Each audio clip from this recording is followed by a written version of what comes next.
오늘 하나님께서 우리에게 주시는 말씀은 창세기 47장 27절과 28절 말씀입니다.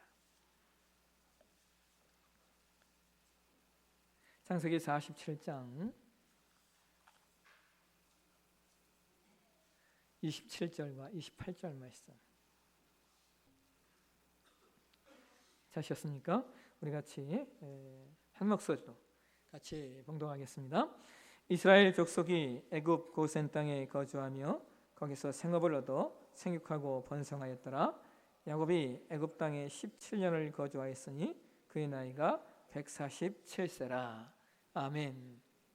주명 우리 기도를 드리겠습니다. 하나님, 오늘도 우리에게 말씀을 주시옵소서. 주의 말씀이 우리 가운데 증거되어질 때 말씀을 통하여 오늘 나에게 말씀하시는 주의 음성이 내 영혼 가운데 들려지게 하시고 우리 모두 함께 어미하신 하나님 말씀 가운데 세워지게 도와주옵소서.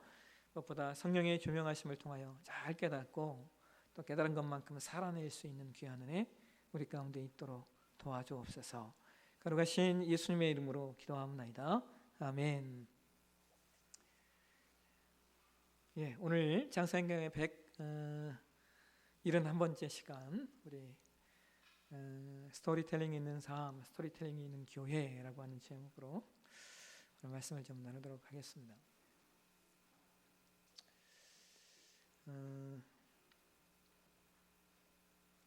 퍼스트 클래스 승객은 펜을 빌리지 않는다라고 하는 제목의 책이 있습니다. 그 비행기 퍼스트 클래스에 타는 분들은 펜을 빌리지 않는다라고 하는 거예요. 이 책의 저자가 누구냐면, 이제 책의 제목에서 느껴지시지 16년 동안 비행기 승무원으로 일하면서 그 퍼스트 클래스 객실을 담당했던 미즈키 아키코라고 하는 분이 이 책을 쓰셨습니다. 이번에 그 책에서 그런 이야기를 해요. 퍼스트 클래스 승객들에겐 독특한 모습이 있다는 겁니다. 그들은 늘 손에 책이 들려 있다라고 하는 거예요. 그런데 그 책의 대부분이 역사책이라는 겁니다. 그리고 그들은 절대로 펜을 빌리지 않는데요. 왜냐하면 그들은 늘 메모를 하기 때문에 펜을 언제나 들고 다닌다는 거예요. 그리고 그들은 낯선 사람을 경계하지 않는다는 겁니다. 낯선 사람들과도 자연스럽게 그리고 부드럽고 친절하게 대화할 줄 안다는 거예요.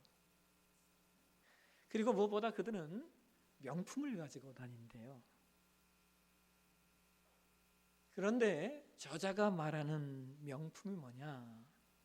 저자는 그것을 자기만의 명품이라고 말하고 있습니다. 이 자기만의 명품이 뭐냐? 그 명품은 브랜드가 아닙니다.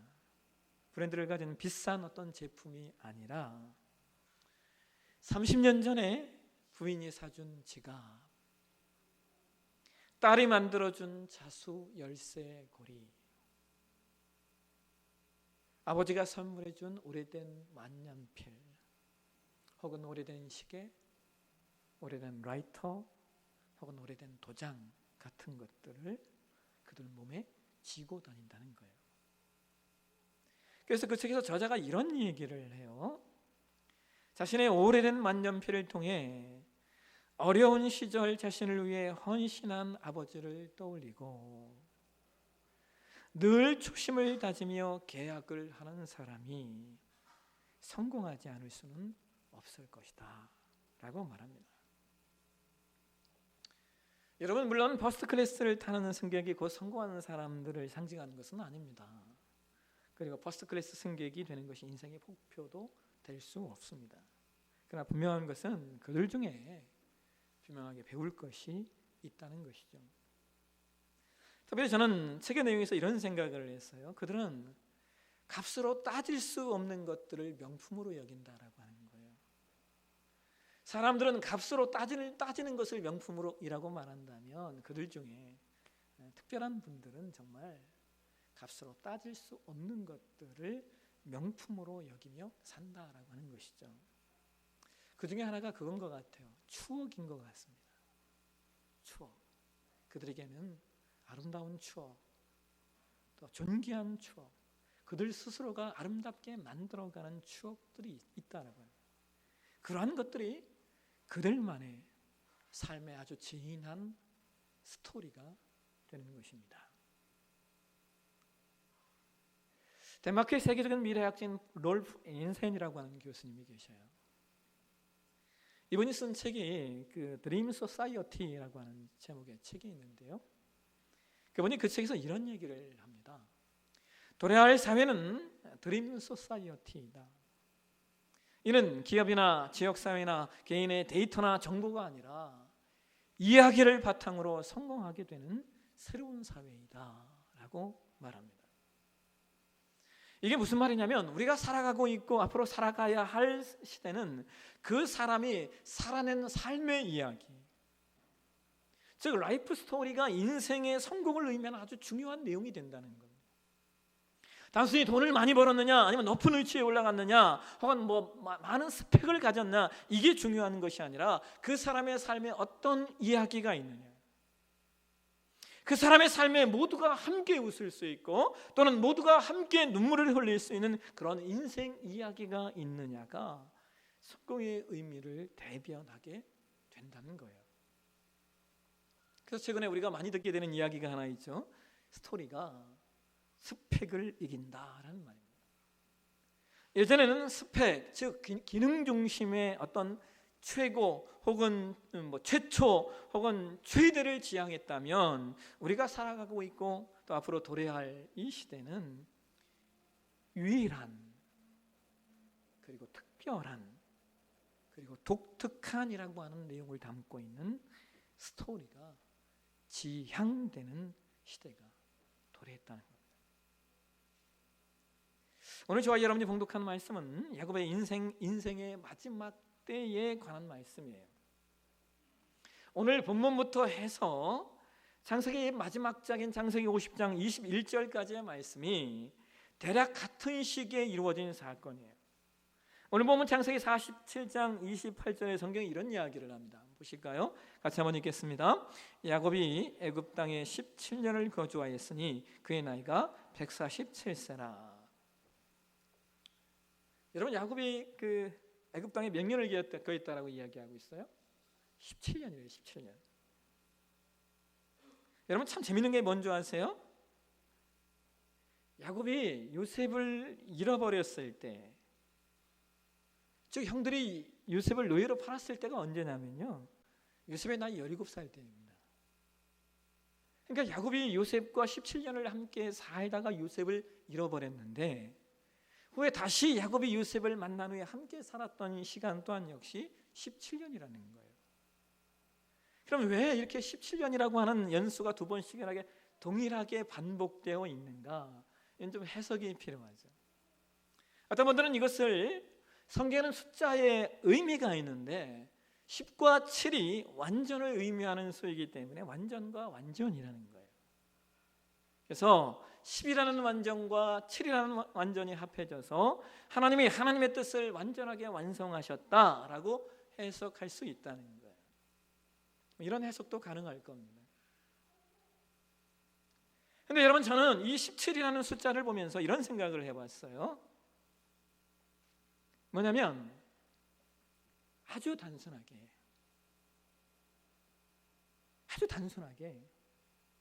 동일한 연수의, 그러니까 사람의 인생의 동일한 연수의 숫자는요 아주 좋은 이야기거리가 된다는 거예요. 그렇지 않습니까? 여러분, 신기하잖아요. 예? 신기하게도 그 연수가 동일한 것은 야곱과 요셉의 삶에 아주 좋은 스토리텔링이 될 수 있다는 거예요. 그래서 여러분, 오늘 본문의 말씀 속에서 하나님께서 야곱과 요셉의 삶에 어떤 스토리텔링을 만들어 가셨는가, 그래서 우리가 야곱의 인생과 요셉의 인생을 보면서 우리 또한 어떤 인생의 스토리텔링을 만들어 갈 것인가에 대해서 말씀을 좀 나누려고 해요. 우리 함께 창세기 47장 28절을 다시 한번 보실까요? 창세기 47장 27절 말씀 같이 한번 읽겠습니다. 이스라엘 족속이 애굽 고센 땅에 거주하며 거기서 생업을 얻어 생육하고 번성하였더라. 여러분, 우리가 지난 창세기 강의 그 168강에서 왜 그 요셉이 아버지 야곱과 그의 형제들을 고센 땅에 머물게 했는가에 대한 말씀을 나눴어요. 그때 고센이라고 하는 땅의 이름이 말이 무슨 뜻이라고 말씀드렸습니까? 이 고센이라고 하는 말은 땅의 언덕이라는 뜻이에요. 그 당시에 좋은 땅은 강 옆에 있는 땅입니다. 왜냐하면 물을 땅에서 뽑아낼 수 있는 그런 기술이 없는 시대잖아요. 물을 쉽게 받아 쓸 수 있는 강 옆에 있는 땅이 좋은 땅이에요. 그런데 강 옆에 거하면서 그 지형이 낮에 있는 땅은 어떤 문제가 있냐면 홍수가 나면 물에 잠기는 문제가 생긴다는 거예요. 그래서 그 당시에 진짜 좋은 땅은 강 옆에 있으면서도 이렇게 언덕 위에 있는 땅, 그런 땅이 홍수가 났을 때 물에 잠기지도 않고 하는 그런 아주 좋은 땅으로 인정을 사람들이 이렇게 생각을 하고 그렇게 여겼습니다. 그래서 바로 그 땅에 야곱의 가족이 거하게 되는 거예요. 근데 여러분, 야곱의 가족이 고센 땅에 거하는 것이 단순히 그 땅이 좋은 땅이었기 때문에 요셉이 그 땅에 아버지와 형제들을 거하게 하는 것은 아닙니다. 여러분, 요셉이 자신의 가족을 고센 땅에 머물게 하는 데 있어서 요셉이 이런 이야기를 해요. 창세기 46장 34절을 한번 보실까요? 창세기 46장 34절 말씀 같이 한번 읽도록 하겠습니다. 당신들은 이르기를 주의 종들은 어렸을 때부터 지금까지 목축하는 자들이온데 우리와 우리 선조가 다 그러하니이다 하소서. 애굽 사람은 다 목축을 가증히 여기나니 당신들이 고센 땅에 살게 되리이다. 여러분, 요셉이 뭐라고 말하고 있습니까? 애굽 사람은 다 목축을 가증히 여긴대요. 여러분, 여기 이 가증이라고 하는 단어가 원어에 보면 토에바라는 단어예요. 토에바. 이 토에바라는 발음이요. 이 토에바라는 뜻의 한국말 한국 뜻과 이게 발음이 비슷해요. 우리가 여러분 어떤 더러운 것이나 혹은 혐오스러운 것을 보면 그런데 토한다고 하잖아요. 토할 것 같아. 그러잖아요. 이 토에바라는 뜻이요. 구역질 나는 것, 혐오스러운 것이라는 뜻입니다. 그러니까 여러분, 야곱의 가족이 고센 땅에 거하면서 아주 자연스럽게 어떤 결과가 오게 되었냐면요, 이집트 백성들과 분리가 되었다는 거예요. 다시 말하면 야곱의 가족들이 아주 자연스럽게 이집트 백성들에게서 구별되어 삶을 살 수 있게 되었다는 거예요. 그리고 더 나아가서 여러분, 재미있는 것이 뭐냐면요, 이 고센 땅이 나일강에서 가깝고 목축하기를 좋은 땅이면서 동시에 가나안 땅과 가장 가까운 땅이었습니다. 그러니까 요셉이 자신의 가족들을 고센 땅에 거하게 하는 분명한 이유가 있는 거예요. 뭡니까? 이집트의 문화와 이집트의 환경에 동화되지 않고 그들에게서 구별되면서 동시에 하나님이 약속하신 땅을 바라볼 수 있고 나아가 때가 되면 최대한 빨리 돌아갈 수 있는 것이 바로 고생이었다라고 하는 거예요. 여러분, 저는 이 말씀을 묵상하면서요, 여러분, 이게 신자가 살아야 될 삶이다라는 생각이 들었어요. 여러분, 신앙은 자신이 어디에 있고 자신이 무엇을 보면서 사느냐가 얼마나 중요한지요. 우리가 어디에 머물 것인가? 주일에 예배하는 자리에 머물 것인가? 아니면 그냥 집에 잠자는 자리에 머물 것인가? 우리가 경건한 자리에 있을 것인가? 아니면 세상에서 자신의 욕구를 채우는 자리에 있을 것인가? 우리가 바라보는 것들이 무엇을 바라볼 것인가? 여러분, 음탕한 것을 보면요, 음란에 빠질 수밖에 없고요. 아무리 좋은 것을 봐도요, 부정적으로 보면요, 부정적인 말을 할 수밖에 없습니다. 그래서 우리가 어느 자리에 있느냐, 우리가 무엇을 보고 어떻게 보느냐에 따라 신앙이 달라지고 인생이 달라지는 거예요. 여러분, 요셉과 야곱은 자신들의 가족이 있어야 할 자리, 자신들이 놓치지 않아야 할 자리, 그리고 자신들이 바라보고 자신들이 살아내야 될 삶의 내용이 무엇인지를 알았다, 그 얘기예요. 근데 여러분, 이렇게 야곱의 가족들이 자신들이 있어야 할 자리를 알고 자신들이 무엇을 바라보고 또한 무엇이든 어떻게 바라봐야 할지를 온전히 아니까 그들의 삶에 어떤 일이 일어나는 줄 아십니까? 창세기 47장 27절 한번 다시 한번 보실까요? 그럼 같이 한번 읽겠습니다. 이스라엘 족속이 애굽 고센 땅에 거주하며 거기서 생업을 얻어 생육하고 번성하였더라. 여러분, 이 지금 27절 말씀을, 여러분, 이 말씀 어디선가 또 봤던 기억이 있지 않으십니까? 이 창세기 47장 27절 말씀과 비슷한 말씀이요, 창세기 1장에도 나옵니다. 그러니까 창세기 1장 28절을 한번 보실까요? 같이 한번 읽겠습니다. 하나님이 그들에게 복을 주시며 하나님이 그들에게 이르시되 생육하고 번성하여 땅에 충만하라. 땅을 정복하라. 바다의 물고기와 하늘의 사와 땅에 움직이는 모든 생물을 다스리라 하시니라. 여러분, 하나님께서 인류의 선조인 아담에게 생육하고 번성하라 라고 말씀하셨어요. 그런데 아담이 어떻게 되었습니까? 아담은 하와와 함께 뱀, 즉 사탄의 말을 쫓아서 하나님 말씀에 순종하지 않고 하나님 말씀을 거역합니다. 그래서 어떻게 돼요? 결국은 아담과 하와가 하나님의 징계를 받게 되죠. 하나님이 아담과 하와에게 내리신 징계의 말씀을 창세기 3장 16절에서 19절 말씀에 성경이 이렇게 기록을 하고 있어요. 우리 말씀을 현대어 성경을 한번 보실까요? 같이 한번 읽겠습니다. 여자에게는 또 이렇게 말씀하셨다. 내가 아이를 가졌을 때 그 고통이 이루 말할 수 없으리라. 또한 아이를 낳을 때에도 말로 다할 수 없는 고통이 뒤따라야 비로소 해산하리라. 너는 남편을 내 마음대로 하고 싶겠지만 오히려 남편이 너를 지배하게 될 것이다. 이번에는 남자에게 말씀하셨다. 내가 내 말은 듣지 않고 아내의 말만 듣고 그 열매를 따먹었구나. 내가 그 열매를 따먹었으니 이제 땅이 저주를 받으리라. 또 너는 일생 동안 죽도록 일해야 먹고 살 곡식을 거두어들일 수 있으리라. 너 때문에 땅에는 가시덤불과 엉겅퀴가 무성하리라. 너는 오직 들에서 자라는 푸성기만 먹고 살아야 하리라. 너는 이마에 땀을 흘리며 흙을 파야 먹고 살아갈 곡식을 얻으리라. 너는 흙으로 빚어진 존재니 흙으로 돌아가고 말리라.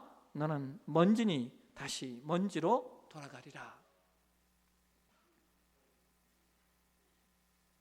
여러분, 이 창세기 3장 16절에 19절에 등장하고 있는 이 하나님의 징계를요, 우리가 한 문장으로 요약하면요, 그들이 생육하고 번성하는 복을 잃어버렸다라고 하는 거예요.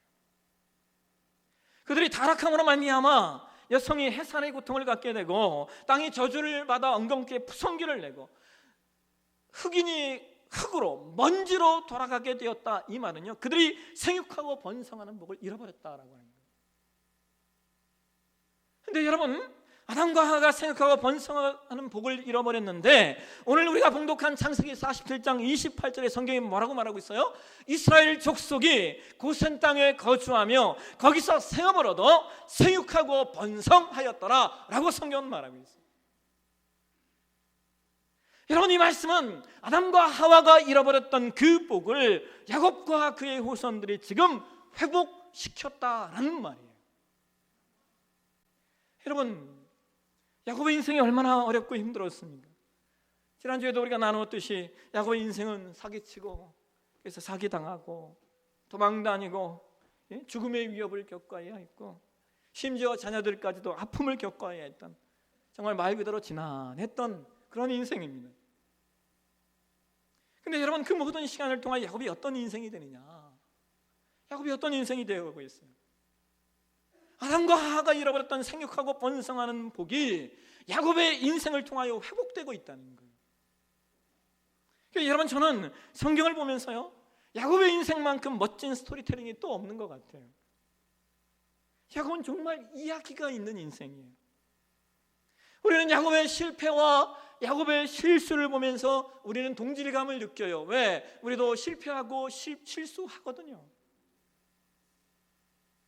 우리는 야곱의 인생 가운데 여러 가지 고난의 여정이 있었던 걸 보면서 우리는 또 함께 공감해요. 왜? 우리에게도 고난이 있기 때문에.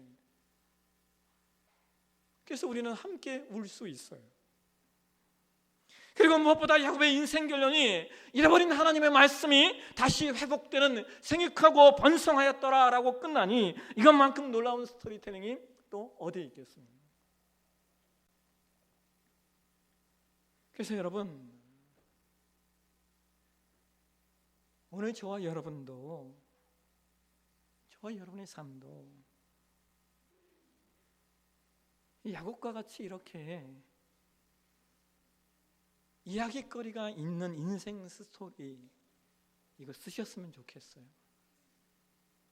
저와 여러분의 삶도 아담과 하와가 잃어버렸던 생육하고 번성하는 복이 회복되어지는 그런 인생의 결론을 쓰셨으면 좋겠습니다. 그렇다면 문제는 이거죠. 이러한 인생 스토리를 쓰기 위해서 우리가 무엇을 해야 할 것인가? 여러분, 오늘 본문에 성경이 뭐라고 얘기해요? 그들이 고센 땅에 거하였더라라고 얘기해요.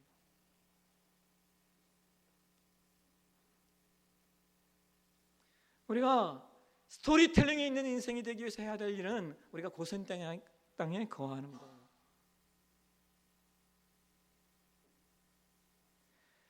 야곱의 고센 땅이 하나님의 백성으로서 이집트의 문화와 이집트의 정신에 동화되지 않고 고센 땅에 하나님의 백성으로서 약속하신 언약의 땅을 바라보며 살게 했듯이 저와 여러분이 오늘 이 땅에서 하나님 백성으로서의 구별된 삶, 세상에 살지만 세상에 동화되지 않는 구별되고 유일하고 특별하고 독특한 삶을 살아낼 때 오늘 저와 여러분의 삶도 야곱처럼 스토리텔링이 있는 그런 인생이 되어질 줄로 믿습니다. 요즘 우리나라에 팽배된 아주 이상한 이론이 하나 있어요. 뭐냐면 수저계급론이라고 하는 내용이에요. 여러분, 인터넷에 수저계급론이라고 치면요, 위키백과사전에 아주 세세하게 기록하고 있어요. 수저계급론은 다이아 수저, 금수저, 은수저, 동수저, 흑수저가 있다. 네? 다이아 수저는 몇십억 이상의 자산, 1년 연봉 몇억 이상, 금수저는 뭐 얼마 자세하게, 어떻게 그걸 저는 참 이해가, 어떻게 그렇게 구별해서 상위 0.1%, 상위 0.3% 이걸 이렇게 만들어놨는지 모르겠어요. 근데 여러분, 저는 그걸 보면서 그런 생각을 했어요. 처음에는 다이아가 좋겠죠. 좋을 거라고 생각하겠죠. 금이 좋고 은이 좋을지 모르겠지만 여러분, 나중에도 그럴까요? 나중에도 그렇겠습니까? 나이 들어서 인생을 돌아보면서 이렇게 말하는 거예요. 나 아버지 만나서 잘 먹고 부잣집 아버지 만나서 나 잘 먹고 잘 살았다. 이 얘기하면 사람들이 뭐라고 얘기해요? 그래, 이 빙신아, 잘 살았다 하지 않겠습니까?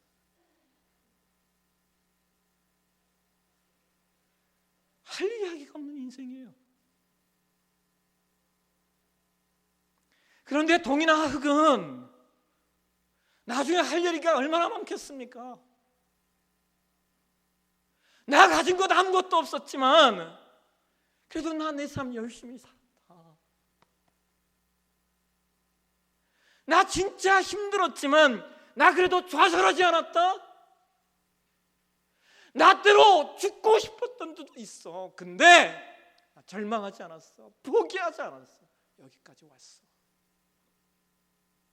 말할 수 있지 않겠습니까?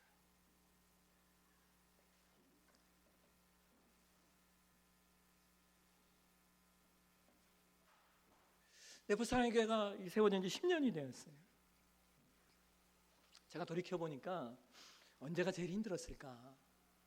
언제가 가장 할 얘기가 많이 있을까? 이렇게 제가 돌이켜 보니까요.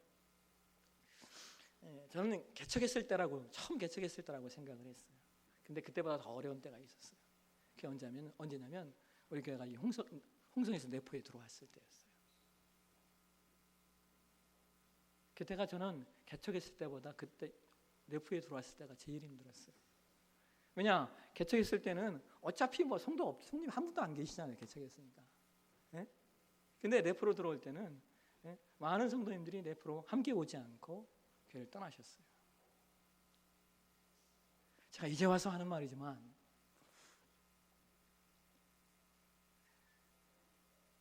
그때 제가 제 마음속에 매일같이 있었던 생각이 뭔지 아세요? 이거 지금 그만둬야 되는 거 아니냐?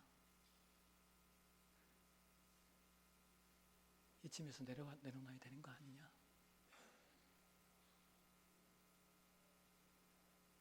이제 그만하고 싶다. 다시 선교사로 나갈까?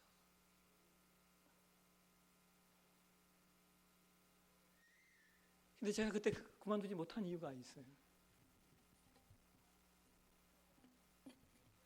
저 같은 것을 믿고 함께 여기까지 함께 와준 성도들이 있거든요. 그분들을 놓아놓고 어떻게 도망가요? 그래서 포기할 수 없었어요. 근데 여러분, 지금은 제가 무슨 생각을 하겠습니까? 지금은 그때 개척하기 진짜 잘했다. 그때 도망가지 않기 진짜 잘했다. 제가 제 주제를 알기 때문에요. 여기까지 온 것만 해도 얼마나 큰 은혜인지요. 여러분, 저 같은 것이 이만한 교회가 된 것만 해도요, 기적입니다, 저한테. 근데 여러분, 놀라운 게 뭔지 아세요? 이제는 제가 교회 개척에 대해서 할 말이 있다는 거예요. 저를 가까이 알든 멀리 알든 하는 분들이요, 교회를 개척하고자 하면요, 저를 찾아와요. 개척에 대해서 얘기를 좀 해달라는 거예요. 들을 말이 있다는 거예요. 그래서 여러분, 혹여나 인생의 막막한 자리 가운데 서 계신 분이 계십니까? 혹여나 모든 걸 내려놓으신 분이 계십니까? 간단합니다. 새로 시작하시면 됩니다. 새로 시작하시면 되는 거예요. 그 내려놓음과 그 포기됨이 인생의 스토리가 되는 거야. 나 그때 이런 일도 있었다. 여러분, 제가 이 네포 사랑의 교회를 개척하기 전에 한 몇 년 전에 경기도 시흥에서 교회를 개척하지 않았겠습니까? 1년 만에 제가 문 닫았습니다. 지하 예배당을 빌렸는데 여름 딱 되기 시작하니까 매일같이 한강이 되는 거예요. 여름 내내 제가 물 퍼내고 나서 에이, 못하겠다. 문 닫았어요. 그 얘기 평생 제가 하잖아요. 야, 나 그런 시절도 있었다. 여러분, 절망하지 마십시오. 포기하지 마십시오. 그 모든 시간이 나로 인생의 스토리텔링을 만들어가게 하시는 하나님의 놀라운 섭리이고 역사예요. 그래서 여러분, 저와 여러분이 하나님 앞에 스토리텔링이 있는 삶 되셨으면 좋겠어요. 우리 네포 사랑의 교회가 누군가에게 스토리텔링이 있는 그런 교회 되셨으면 좋겠어요. 지난주에 노예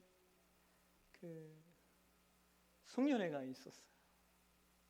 송년회 가서 목사님들을 이렇게 뵀는데 한 목사님이 작년 10월 달에 올해 10월 달에 개척하신 분이 계셔요. 올 10월 달에 개척했으니 이제 몇 개월 안 됐잖아요. 이분하고 얘기를 하면서 제가 그런 얘기를 했어요.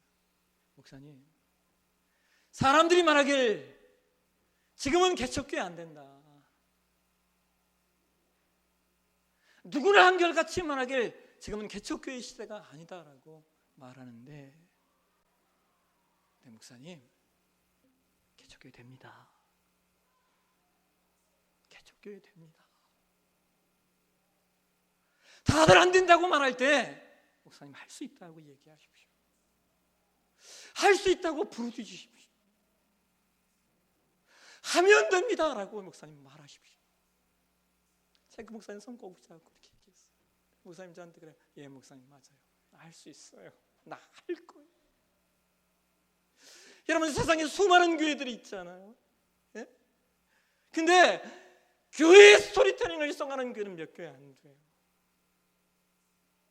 인생 교회의 스토리텔링을 만들어가는 교회는 얼마 되지 않는다라고. 다들 안 된다, 힘들다, 우린 할 수 없다. 아니요, 여러분, 우리 그런 교회 한번 만들어 갑시다. 사람들이 상상하지 못하는 일들을 좀 해내는 교회. 남들이 안 된다고, 못한다고 말하는 것들을 아니 우리 할 수 있어 라고 말할 수 있는 교회. 그래서 이 모든 것들이 여러분과 저 인생의 삶 가운데 스토리텔링이 되어져서 간증하고 증거하고 선언할 수 있는 삶, 저 여러분의 삶 되시기를 주의 이름으로 축원합니다. 기도하겠습니다.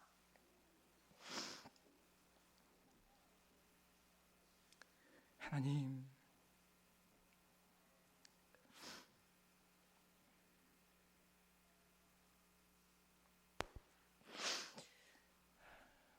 우리가 고센 땅에 거함으로